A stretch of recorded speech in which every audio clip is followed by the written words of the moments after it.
Hey everybody, Dave Isaacs here. It's been a long time since I did a new video. Thought it was high time, and I want to get back to some really fundamental things. I've been getting off into all kinds of different topics, but right now I want to bring it back to the basics. And there's not much that's more fundamental than something like a G chord. Except, of course, that there's a bunch of different ways to play that G chord. I'd be willing to bet that it's one of the first things that you learned. But you'll notice that different people play that G chord differently. This is probably the most common fingering that you'll see. Now this is using 4 fingers. I've got my pinky and my ring finger right next to each other, string 1 and string 2 on the 3rd fret. And actually, you can, even just holding those 2 notes, play a 4-string chord that sounds nice on its own. Now, it's not as full, though, as when we add the low bass notes. So that's, in this case, the middle finger on the 6th string, your thickest one, lowest sound, 3rd fret. That note is a G. And then over here, index finger on the 5th string, 2nd fret. So going across the guitar, it's string 6, fret 3, string 5, fret 2, and then skipping all the way across, string 2, fret 3, and string 1, fret 3. 4-finger formation. Nice rich sounding chord. And a little bit of the theory behind it. Remember, it's a G chord, which means it's likely to have a G note in it, and G is the dominant sounding note in the chord. And part of that is because there are 3 of them. Here's your bass note G. Here is your open 3rd string G, an octave higher, and then here is a high G, an octave above that. So we have low G, G in the middle, and G on the top. This is string 6, string 3, and string 1. Now there's 6 strings, so I'm playing 6 different notes, and we've already accounted for 3 of them. I've also got a B. If you think of a scale, remember that a scale just goes in alphabetical order, or at least the order of the music alphabet. A, B, C, D, E, F, G, and then instead of H, you continue on with another A, right? So the note that follows G is A, and the note that follows A is B. If we number those, we get note 1, note 2, note 3, and so this note is what we call the 3rd of the chord. Now I'm going to come back and talk about that again in a minute because it's really important to the sound of the chord. And it's going to help determine how we choose to finger or voice this G chord. So 3 Gs, 1 B, and then we have the open D string, and then over here, the 2nd string note is also a D, and these notes are an octave apart, lower and higher. So 3 Gs, 1 B, 2 Ds. Now, a lot of beginners find that when they try to play this chord, that this part over here, these 2 notes, is a little problematic because they're close together and you're trying to get both of these to sound. So you end up with this. Something will buzz, something will pop like that. It won't really ring out the way that it's supposed to. And so one solution that I'll offer to beginner students is to actually just take that index finger off. Take that note out of the picture completely. And since what's creating that problem is very often that the middle finger is blocking this next string, you're touching this note over here, and the side of that finger is touching the string next to it, stopping this note from sounding clearly. So if that's happening anyway, by lifting off that finger, we solve that problem, and I just allow the side of my middle finger to block this string completely. Now you might say, doesn't that leave out an important note of the chord? Well, it does. But listen closely to the difference between these two. Here's the complete 6-note chord that has the third in it. Here's a 5-note chord without a third. I'll play them again. Example A. Example B. There's not much of a difference in the sound. Some of that is because the low notes down here don't really speak very clearly individually. Now, it's going to depend on your guitar.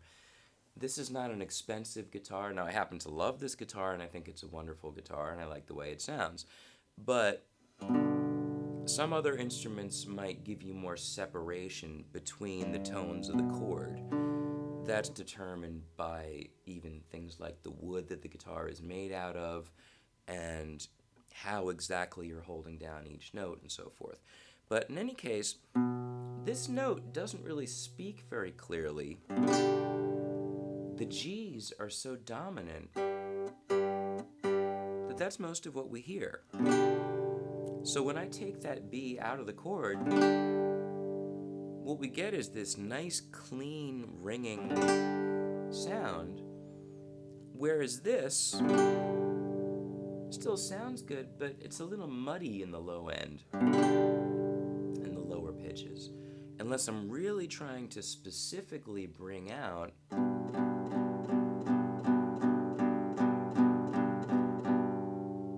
and even that has a lot to do with how I strike the strings. I was just now using my thumb. I'll go to a pick.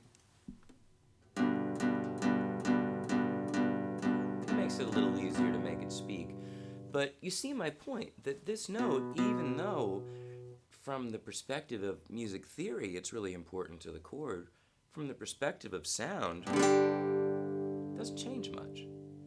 Now, if we were really going to be specific about naming the chord according to the conventions of music theory, this would not be a complete G chord. It might be considered what we might call a G5, because it's only G's and D's, and if you think of the sequence of the G scale, that means we have note 1, G, and note 5, D. 1, 2, 3, 4, 5. Let's look at this. G, D, G, D, and G. But it's a nice, clear, ringing sound. I think that's one of the reasons that a lot of beginners favor that chord. It sounds good. It's nice and bright, and it chimes out beautifully. But some of you might have learned a G chord like this. This is the way I learned it at first. And then I learned to do that same one this way. It's the same notes. Now the difference between the one I started with, the original G chord, and this G chord is the combination of G's, B's, and D's. Remember that this one had 1 B and 2 D's. Or, speaking in terms of theory or note sequences, it has note 3, the third, appearing once, and note 5, the D, appearing twice. So we get that very bright sound that you get from the interval we call a perfect fifth, which is formed by putting a G and a D together. If I take this fingering, which is just using 3 fingers, this is the same. Middle finger here on the low G, index finger here on the low B, but then I only use the ring finger up on the first string, 3rd fret. There's another G. I still have 3 G's, but I have 2 B's now, and a single D. So listen to the difference in the sound. Here's where we started. Here's where we went. To me, this is a little bit warmer, a little bit sweeter.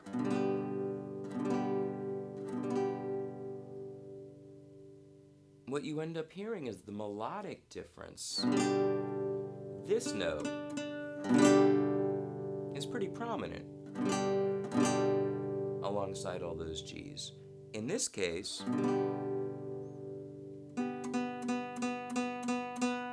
that note becomes prominent. Now that is note 3, that's your third. And the third of a chord is really important because it's the note that makes a chord major or minor, first of all. And it's kind of a sweetener. Here's what I'm again calling the G5, no third at all. Or sometimes you'll see it written as a chord in a chord chart as G, no third. Now here it is with the third. Completely different sound. Now, here's why I like this fingering better. I like having my index finger free so that I can do stuff like this.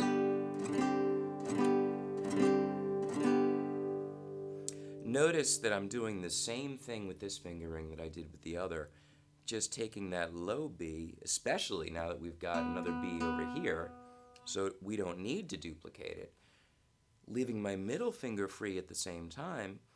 And even though most people in early lessons will go, oh God, I'll never be able to do this, it's really not all that hard because the pinky just bends. See, both knuckles bend, and so I kind of curl around to get this note. And then since I'm not worrying about letting the 5th string ring, I can let that ring finger almost flatten. So I'm actually sitting on 2 different parts of the finger. The pinky, I'm sitting here on the very tip, but the ring finger, I'm sitting here more on the pad. I don't know if you can see that, but there's a mark on my finger there. The mark here is right on the tip of the finger, and that's where my callus is also. The mark here is on more of the flat. But you can see the different shape. Curled finger, if I do that a little bit, you can see it a little more clearly. And then more extended finger. Now having 2 fingers free, I can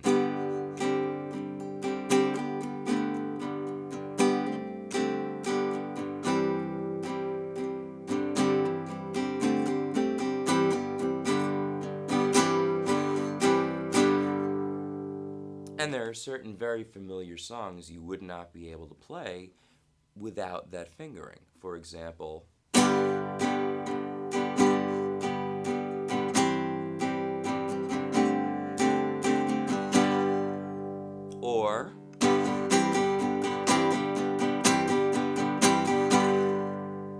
or any number of things that we could come up with. It's a very familiar sound. I'm sure if you think about it, you'll find that you've heard that a whole lot, and you continue to.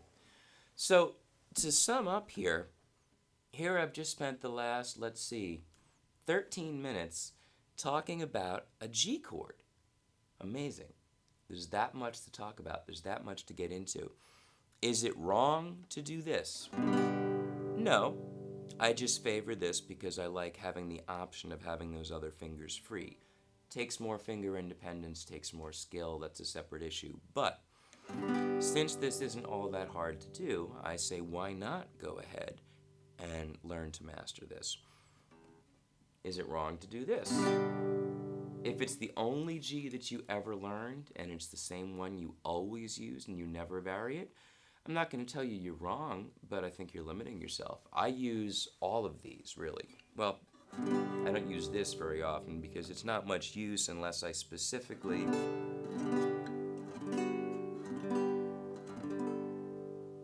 if I'm trying to reach notes of a scale or something like that.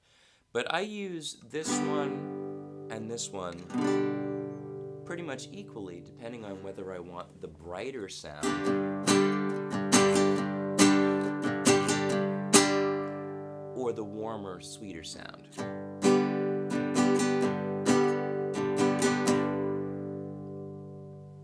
So there you have it, 15 minutes worth of G chord.